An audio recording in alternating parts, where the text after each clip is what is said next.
Greetings, human beings on planet Earth. My name is Troy Bernier. It is the Miami International Science Fiction Film Festival, and we're going to talk about sci-fi news. We have loads of news going on.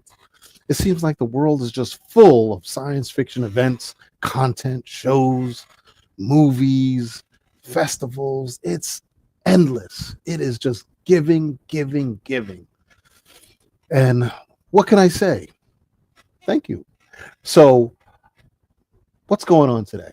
What are we going to talk about right now? Well, we have Dana, if you might remember from Chorus to Duro. She's going to chat with us a little bit, give us an update of what's happening with her, and we'll talk a little sci-fi news and all that fun stuff.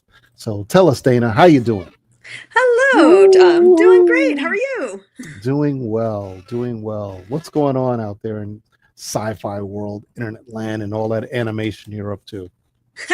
Well, actually, today was the commencement ceremony at I'm an animation professor at the University of Tampa, so some of my kids just graduated. That's fantastic. How about how many did you have? I would say probably like 12 students. I mean, a lot more than that graduated, but some that were in my Okay. particularly animation and finished some of their films, and some of them are going out to the festival circuit. In fact, one of my students, her film, Hannah Porter, she did a film for one of my classes that wasn't her senior project, just a class, Mhm, mhm. and her film got into the Sunscreen Film Oh, Festival that just wow. happened. Along with Course Darrow got into Sunscreen as well, so it was neat That's showing. awesome. That's awesome. Yeah. That's awesome. Well, that's great. That's great. Was it well attended? How was the feedback?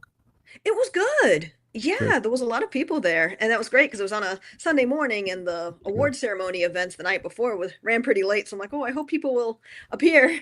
But no, it Good. was very well attended, very active Q&A. I think that's fantastic. About how long was their film? Her film was, I think, about 40 seconds. Oh, that's a short. I think That's a 40 seconds. that's a Yeah, it's short. pretty short. That's a short. Yeah, she did in about 14 weeks in the semester that Mhm. we had two hurricanes back to back last fall. Sure. Okay. So what's going on with Corsadero? What's the animation update you have for us? It's doing well. As mentioned, it got into Sunscreen Film Festival, which was nice, and it was nominated for an award. So that was cool too. Very excited about that. We also got into Orlando International Film Festival, which is going to Oh, be in like mid-June. that's a big one. Yeah. So we're excited about that. I'm going to be there, I think, doing an animation panels with them. That's very nice. Very nice. Well, that's good. So Thank how you. long did it take for between the time of submission to the time of notification? What was the timeline on that? So we finished Corsadero in May Mhm, 2024. mhm, Then mhm. we started submitting it to places, and I had to be a little careful. So I'm actually very new to the festival circuit. I only just started attending festivals in April 2024, Sure, um, and that was because I had gotten a tenure sure. track position at the University of Tampa, and Mhm. so actually had support to go to these events, which is great. That's Um, fantastic. That's thank you. fantastic. And I wanted to send Corsadero to festivals, and so I'd been looking into it a little bit, but then I was able to really more so. And I'd learned while I was at Sunscreen Film Festival in April of last year, which was my first festival, how you have to be really careful and strategic when you go to send it out because a lot of places want to be your premiere, like the premiere in a state or the world premiere or the Yes, international premiere. yes. Yeah, so we did a lot of we did a lot of research of like, okay, where's the best fit for our project? And like, oh, send it to like Cannes. I'm like, this is a TV show. Like, I want to go to like appropriate places. So I say our world premiere was Catalyst Content Festival in Duluth, Minnesota in Mhm, October. I mhm, think beginning mhm. of October. Okay. Yeah. And we won an So award there, won Best Animation Pilot. There you go. So, Like, so it's a what good is it start. looking like for the next 6 months, year? What Mhm. other submissions have you made? Do you have, are you still going to be in the market, and how long do you plan to be in the market? So, excellent question.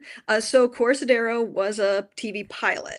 So it's 100% with the intent and hope that it'll get picked up into a series. That's our Right, goal. right, For streaming service, TV network, we're keeping our eye out for right. any of the places that are the best fit. Sure, So sure. we have a pitch package, and I was part of the there was like a pitch world competition. I was a semifinalist at Catalyst Content Festival. So it was good Okay. practice. Did the pitch workshop at Sunscreen Film Festival just to like practice, and also it's just good like, hey, we're an animation studio, hey, we made this project, hey, we exist. Yeah. um yeah. And so but we're actively like looking for opportunities to pitch, looking for places. Hmm. I Hmm. interested in getting going to NatP next year. um NAPTY. Yep. mhm. Yep. I'm gonna be want to take Corsadero there, and any other packages that we make, and go there and basically like pitch to the networks. And we don't have a lot of information about what's going to be there in 2026 yet because it's still this year's info. But one of our priorities in summer is going to be So, researching those yeah, candidates. so you might want to look at how to package your project Hmm. if you have not done that already, to Yeah, get an understanding of what they want, yeah, because they're going to be different yeah, requests, absolutely. different ways that they some of these entities will want it. Yeah. But content is king still. So I think that you got something good out there that you want to package, Hmm. you know. Yeah, I've have actually a little bit of pitching experience with networks back in around 2011, 12. Hmm. When I was finishing grad school, I actually had a chance to pitch a much earlier prototype of Corsadero to Sure. Warner Brothers, and then later Cartoon Network and Nickelodeon. And I did get different feedback from them, and definitely kept that in mind when kind of re-envisioned Corsadero, revamped it quite a bit, and then made the pilot that is being sent out now. And when we go to do the pitch package, like we have our base pitch Hmm. package, but Hmm. yeah, different networks want different things. Like what Warner Brothers said would be different than what Nickelodeon Cartoon Network had said. So we are Right. going to have kind of an amended version Right. for the Right. target, because the we did design the story to be, we have our base story, but and when a project gets picked up and a project becomes a series, there's going to be network input, there's going to be Yes. producer input, and Yes. so there's flexibility in the story based on well, like the needs of the network, or some like the research that results of the research we've had. Sure. Sure. Okay. Well, that's positive. Well, let me ask you this question: Do you ever are you ever approached, because you are in a production like studio? You Hmm. have a business, Hmm. and you also teach this subject. Yep. So you're coming from several different angles of expertise. And are people approaching you with their own projects? Do you offer this service to Hmm. other filmmakers that want to make animations? What's happening with that? So we absolutely do. In fact, at Sunscreen Film Festival, our studio had a client's project also show there and was also nominated for an award. It Hmm. was from our client, Vincent Castro's project, Shoes All Walks of Life. And Hmm. so we were hired to animate that project. It was also a TV pilot. Um, Wow. we've also done, or we also do like educational projects. So as much as we love to do stories, and we would be happy Yeah. to, Yeah. we consider them like wedding cakes. Like those are the very beautiful, very fun things Right. that we always love to do. But we Right. also sometimes need to make like steaks, or salads, or other types. So we've Sure. done Sure. educational Sure. videos, instructional videos. So We're what kind of timeline, in other words, what kind of deliverables would a filmmaker that wants to get this product off, what do they need, and how much, not exactly how much money, but what's a ballpark as far as the budget you would want them to have, Sure. and as part of the process, and what type of deliverables do they need? Absolutely. So the more prepared they are, like if they have a workable script, we can also do we can also assist with the script, and we also have Mhm. connections for professional script writers if they need Mhm. that. Of course, it's an Mhm. additional cost. Um, but if they have a script, if they have even just bad doodles, like that sounds like, oh, that's not helpful. It is actually. Okay, Um, doodles. Yeah, yeah. Okay, yeah, any kind of visual references, because then it helps us get into the ballpark quicker. Like making sure that, okay, we know kind of where they're going. And if they don't have anything, that's fine. It's just there's going to be probably more drafts while we figure out the style they're looking for. That would be helpful. For projects, we usually charge per second of animation unless it's a like motion graphics or very simplified animation. So like sure, educational videos tend to be very simplified. In those cases, it might be more like per minute of sure, animation. sure. But for bigger projects per second, if the client has a set budget, then if it's something that we can work with, then we try to. Hmm. But Hmm. it also depends. It also depends on the like number of characters, the layouts, so like environments. Are they traveling? Are they all centered in one place or one house or one room? The more Right. condensed the location, the easier it is to do. So that can cut costs. If there's a lot of traveling, a lot of different locations, that gets more expensive because we have to design Yeah. those spaces.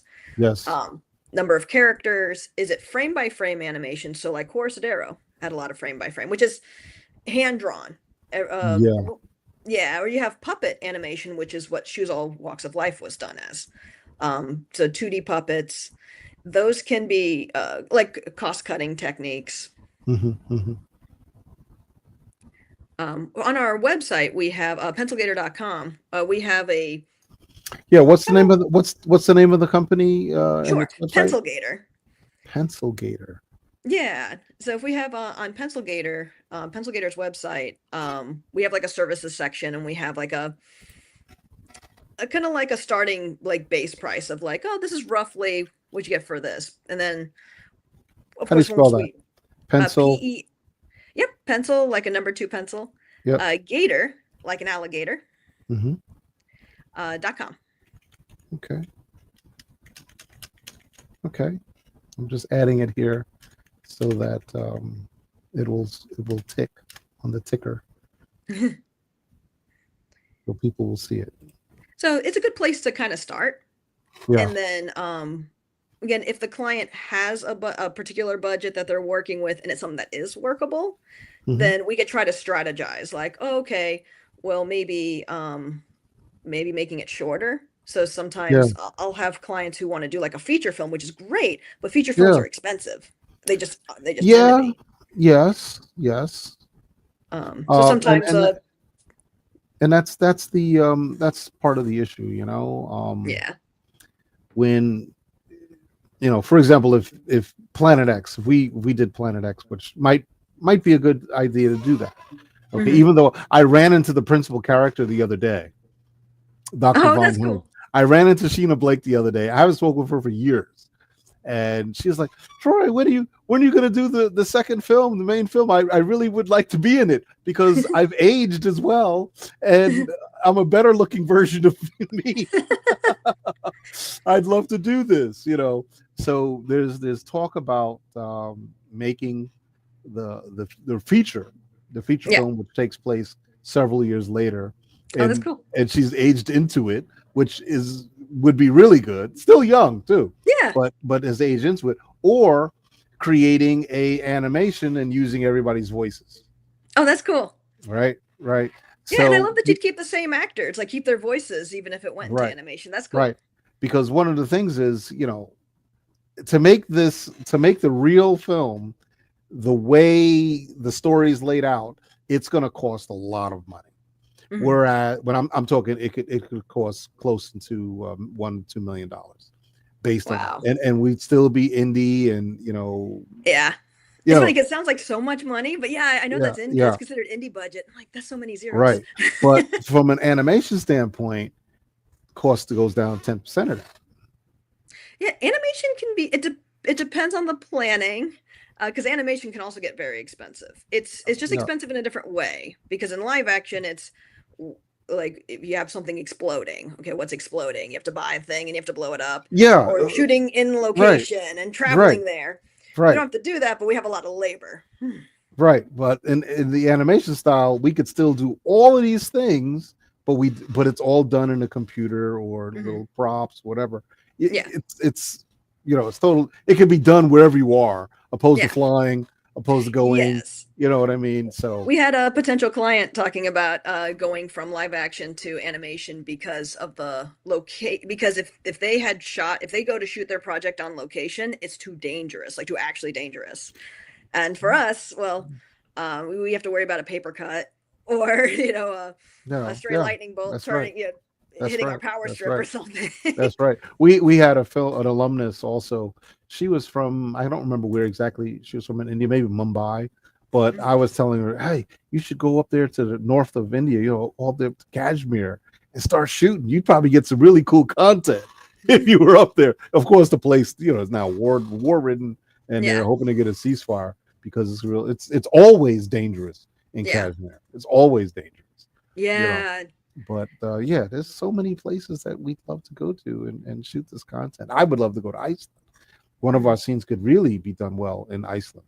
Oh, that's cool. So yeah, yeah. So Yeah, I anyway, sometimes get asked like, what's the difference between if you're like live action and animation in terms of preparation, and something like scouting is something that yes, people do for live action, and it's not that yes, we don't scout; it's just different. We don't have to that's like right. go. We don't necessarily have to go there. We had a project that took place at a university because it was for the university for that Sure, one, Bowdoin sure, College, sure. and there was a lot of Google Maps or Google like the satellite to be able to see the location Hmm. and strategize because the character actually needed to like travel from one location to another, and we needed them to hit the certain landmarks and not be teleporting around the university. They had to take like a real Right, path, right, right. but we were able to do that kind of digitally. That's good. That's good. So off Yeah. onto another tangent here. What are your thoughts on some of the science fiction content that's come out recently? Star I Wars. Yeah, I'm a little behind because between work for the studio and the university, Right, I get a little behind on watching things. right, um, right, right. I say I'm probably a little more upkept in animation, uh, incrementally. I'll say probably the most sci-fi thing I've seen recently in animation would be, I think it's called Kaiju number 8 or Pantheon. We were watching, I Yes, have yes. colleagues and I who are friends and I, my friends and I were started watching Pantheon, and that's pretty sci-fi. Yes, yes, Mhm. yes. With all these kaiju's, Oh yeah, um, yeah, Kaiju 8. that's always popular. So, Yeah.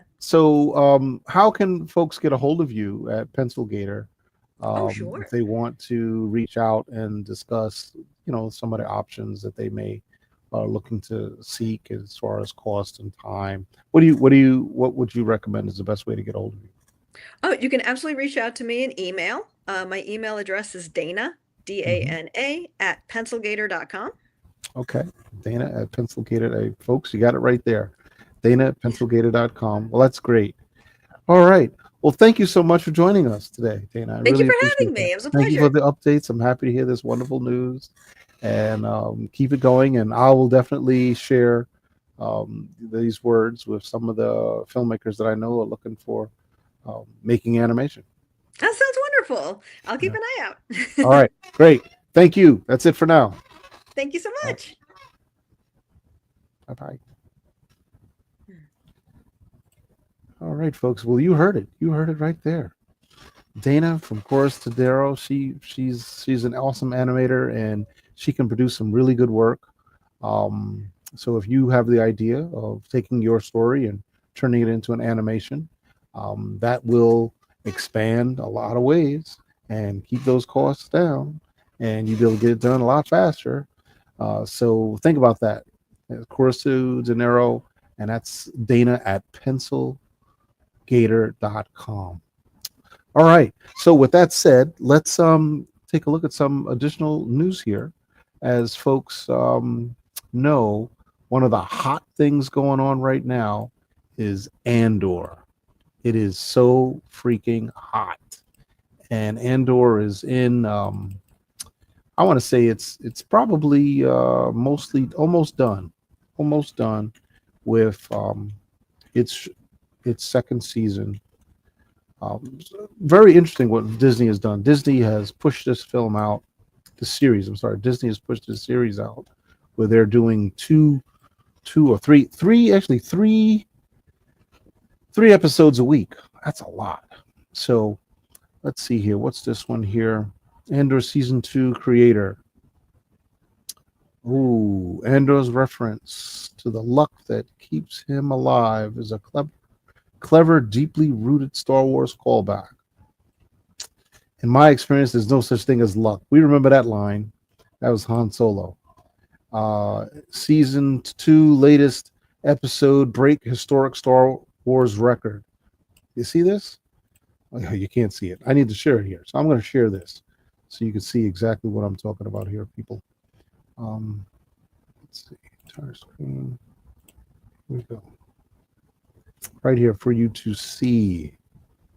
For you to see. Can I move? No, I can't move. Solo layout. I can't move. I thought I could move. Anyway, can't move. So you can see it right here that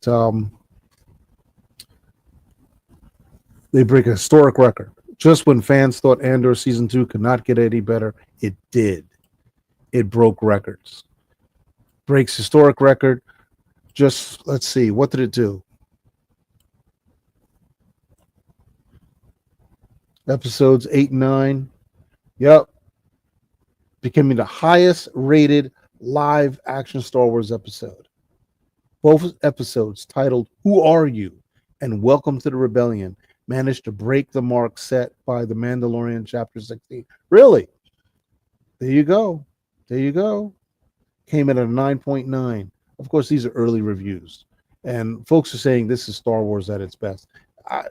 I totally agree. I don't have a problem with Jedi Knights at all. But this series doesn't have any Jedi Knights in it. And it's all about backstory of what's going on, the backstory of what's going on with the Empire coming into play and the rebellion slowly forming, all the characters involved in this. It's coming together. And Star Wars Andor truly puts it together very, very well. They have only 3 more episodes left. Man, I can't imagine 3 episodes. I cannot imagine, because I don't want to give it all away because everybody hasn't seen it. But man, in these last 2 episodes of this week, they were high octane. A lot's going on, and the blasters are going. And they're saying that season 2 is going to lead us directly into Rogue One. All I can tell you, a whole lot of people are going to get their skulls cracked between now and then. It's going to be serious. So, it's a wonderful thing, folks. I hope you enjoy it. Have a good time with Andor. I can tell you we will. And that's it for now. More sci-fi news next week. Have a great day. Cheers.